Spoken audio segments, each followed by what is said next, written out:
Assalamualaikum warahmatullahi wabarakatuh dan selamat sejahtera. Untuk subtopik kita yang berikutnya, kita akan menentukan vektor paduan untuk dua atau lebih vektor yang tidak selari. Sebelum ni, kita dah belajar tentang vektor selari. Okey, yang mana bila vektor ni selari, contohnya kita ada vektor A dan juga vektor B, yang mana dinyatakan bahawa vektor A dan vektor B ini adalah selari. Apabila kita perlu cari vektor paduan, kita hanya perlu tambahkan sahaja vektor A dan juga vektor B untuk mendapatkan vektor paduan itu. Okey, tetapi situasinya berbeza apabila dua ataupun lebih vektor yang diberikan itu tidak selari. Okey, tidak selari maksudnya kedua-dua garisan vektor ada kemungkinan boleh bertembung. Okey, untuk kes yang begini, ada 3 hukum yang akan kita gunakan. Dengar macam menakutkan kan sebab perkataan hukum tu sendiri. Tapi sebenarnya simple je, mudah je, benda ni perkara asas. Okey, hukum yang pertama, kita ada hukum segitiga. Okey, hukum segitiga. Okey, hukum segitiga ni kita akan pakai apabila kita ada dua vektor yang tidak selari. Contohnya kita ada vektor A, kemudian kita ada vektor B. Yang mana vektor A dan juga vektor B ini boleh membentuk suatu segitiga melalui vektor paduan. Contoh cikgu gabungkan dekat sini. Tada! Dia jadi satu bentuk segitiga. Dan syarat dia, dia mesti bagi tahu vektor B dan vektor A, dan awak tengok laluan dia. Laluan dia mestilah satu hala. Titik mula ke titik akhir. Okey. So, untuk mencari vektor paduan dia akan berada di sini. Untuk memudahkan awak lebih faham, sekarang cikgu akan tandakan dengan titik. Ini titik A, ini titik B, ini titik C. Sekarang ni vektor CB, kita berdasarkan anak panah, vektor CB tambah vektor BA, kita tengok haluan anak panah, tambah vektor BA, dia akan menghasilkan vektor paduan iaitu vektor CA. Boleh faham Ini adalah hukum segitiga. Bila kita ada dua vektor, dua vektor yang tidak selari tetapi bergerak satu hala. Satu hala maksudnya dia tak putus, mesti tak putus dia punya anak panah. Jadi hasilnya adalah dari mula titik vektor ke titik akhir. Untuk dia punya vektor paduan. Ini khas untuk vektor, dua vektor yang tidak selari. Dan perkara ini juga kita akan pakai apabila melibatkan 3 atau lebih vektor yang tidak selari. Yang mana kita namakan dia sebagai hukum poligon. Dia nampak sama hukum poligon. Dalam hukum poligon, contohnya kita ada 3 vektor. Iaitu kita ada vektor A, kita ada vektor B, dan kita ada vektor C. Dan dia minta awak dapatkan vektor paduan daripada ketiga-tiga vektor. Sekarang kita akan bagi titik. Ini adalah titik A, ini titik B, ini titik C, dan ini titik D. So, kita tukarkan penyataan vektor kita tadi tu kepada vektor yang mengikut titik ni tadi. So, ini adalah vektor AB. tambah vektor BC tambah vektor CD. Okay, awak rasa apa vektor paduan dia? Macam cikgu kata tadi, titik awal terus ke titik akhir. Bermula dengan A, berakhir dengan D. So, ini adalah dia punya vektor paduan. Jadi, jawapannya di sini adalah vektor AD. Itu untuk hukum poligon. Sama kan dengan hukum segitiga. Okey, tak jauh beza dia. Basic dia sama. Okey, yang kedua juga tak jauh pun sebenarnya beza dia, iaitu hukum segi empat selari. Nama dia hukum segi empat selari. Tapi untuk vektor yang tidak selari. Okay, hukum segi empat selari. Okey, untuk hukum segi empat selari ni, kes dia macam ni. Okey, awak ada dua vektor, iaitu vektor A dan juga vektor B. Okey, vektor A dan vektor B. Yang mana jika diperhatikan vektor A dan vektor B ini, arah pergerakan dia ni boleh membina satu segi empat selari. Okay, cikgu buat titik-titik. Titik-titik. Okey. Dan kita sekarang ni gantikan dengan, yang ni cikgu tak letak dia punya arah gerakan ni. Silap pula. Okey. Okay, kita gantikan dengan nilai A, titik A, titik B, titik C, titik D.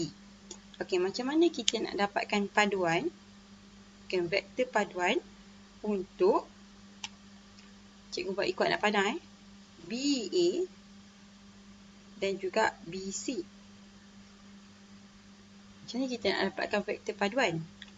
Untuk kes yang macam ni, apabila dua vektor tidak selari ini boleh membina segi empat selari, makanya vektor paduan dia adalah garisan di tengah ini, iaitu BD.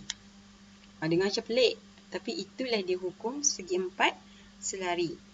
Okay, jadi vektor paduan di sini adalah vektor BD. Okay, so untuk lebih faham lagi, cikgu akan buat perbincangan untuk soalan dalam buku teks penilaian kendiri 8. Kita akan tengok setiap satu soalan dalam penilaian kendiri 8. Okay, untuk penilaian kendiri 8, buku teks KBSM Form 5, muka surat 92. Okay, untuk soalan yang pertama, dia suruh awak lukis vektor paduan bagi setiap yang berikut dengan menggunakan hukum segitiga. Okey, hukum segitiga. So, kita tengok soalan A antara vektor B dan juga vektor A. Okey, vektor B dia lukis macam ni. Letak gambar ajar. Cikgu salin balik soalan dekat atas ni. Vektor B tambah vektor A. Okey, cikgu zoom in sikit boleh nampak. Okey. Okey, bila awak nak buat bina, bila awak nak membina buat bina pula, ya Allah, tongue slip. Okey, vektor B dengan vektor A. Okey, so awak perhatikan dekat sini vektor B macam ni rupanya dan vektor A yang sebegini. So awak gunakan buku tulis awak ya. Awak lukis semula vektor A. Macam ni. Okay, kalau cikgu buat macam ni, cikgu tak dapat bentuk segitiga, betul tak? Dia nak hukum segitiga. Hukum segitiga dia mesti satu arah. Dia punya anak panah. So, vektor B, maksudnya vektor A sama kat sini. Sini vektor A. Okay, nanti awak lukis. Sebab sekarang ni dia tak suruh awak tulis vektor tau. Dia suruh awak lukis. So, awak kena lukis vektor paduan dia. So, awak lukis vektor A, jangan malas sangat dekat buku tulis tu, tolong tulis balik Lukis balik macam mana vektor B, macam mana vektor A semua. Cikgu tak apalah, cikgu. Okey, so macam ni kita nak guna hukum segitiga. Kita akan sambungkan daripada titik awal ke titik akhir. Jadi daripada sini, awak guna pemaris sambung terus. Okey, buat anak panah. titik awal bagi titik akhir, dan tulis di sini vektor A tambah vektor B. Okey, senang je kan? Ya Allah, senang yang soalan. Put teks je pun. Okey, next. Next, soalan nombor 2. Soalan nombor 2 kejap boleh nampak soalan. Okey, soalan nombor 2. Dalam rajah di sebelah, dia kata ABCD ni adalah sebuah segi empat selari. Dia suruh awak cari vektor paduan bagi setiap yang berikut. So, kita buat yang 2A.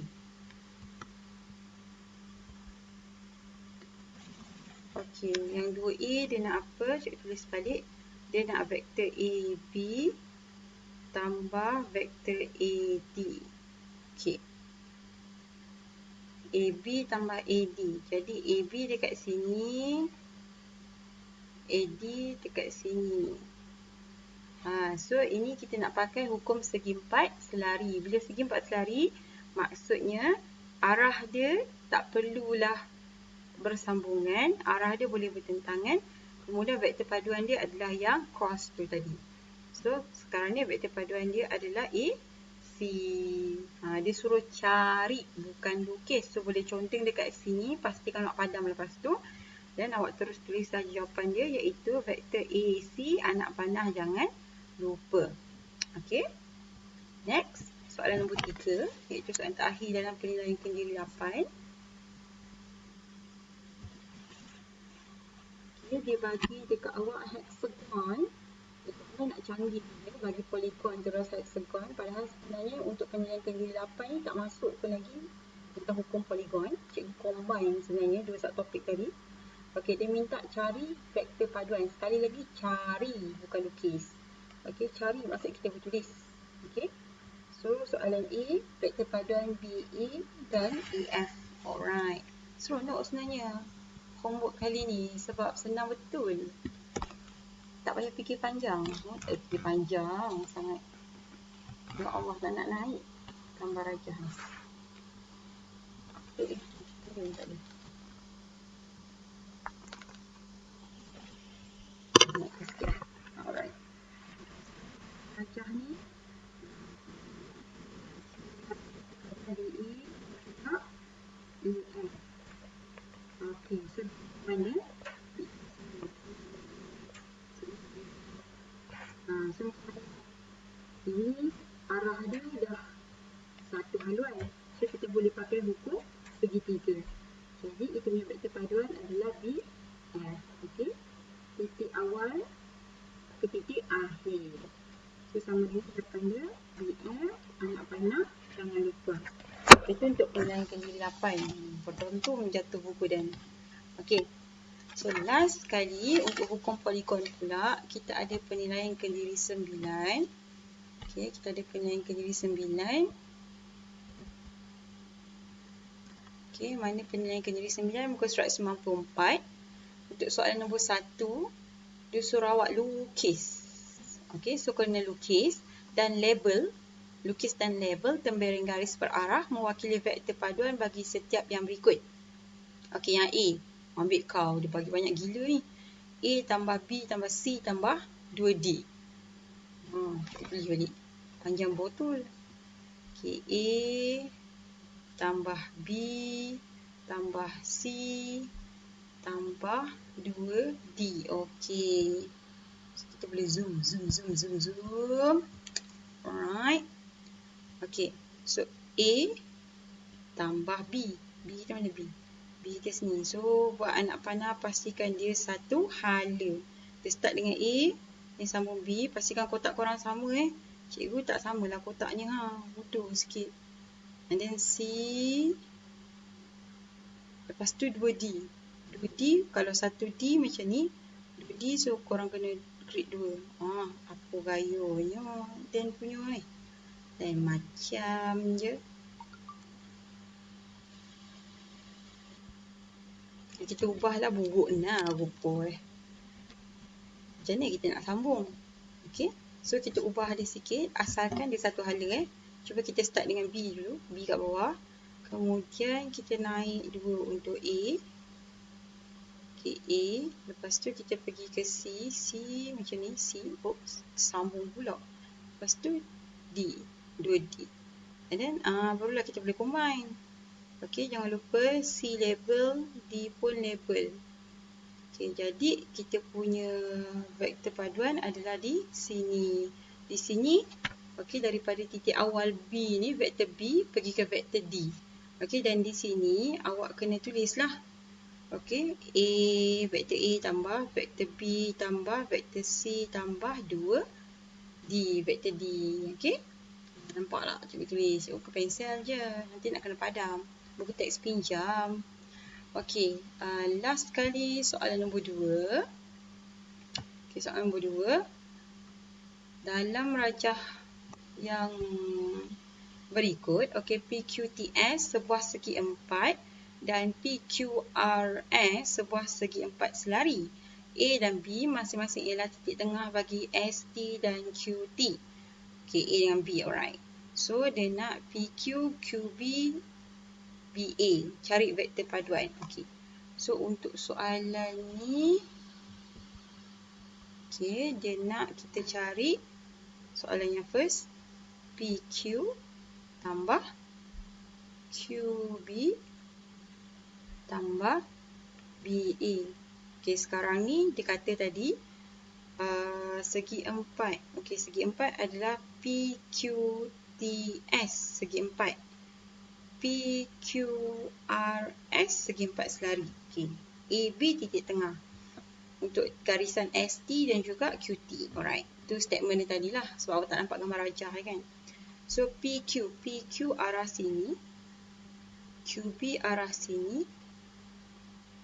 BA titik tengah ni. Okay. So macam mana kita nak combine sekarang untuk kita punya vektor paduan? Ada idea? Takkan tak ada idea kot. Senang botol titik mula dia P, titik akhir dia A. So awak sambungkan je lah PA. Kan? Lagipun dia tak suruh awak lukis pun. Dia suruh awak cari. So sama dengan vektor P A. Dah siap. Gitulah. Okay. So cikgu harap baki-baki latihannya yang lain tu awak boleh buat sendiri. Kalau tak faham, awak boleh tanya pada cikgu secara personal. Okay.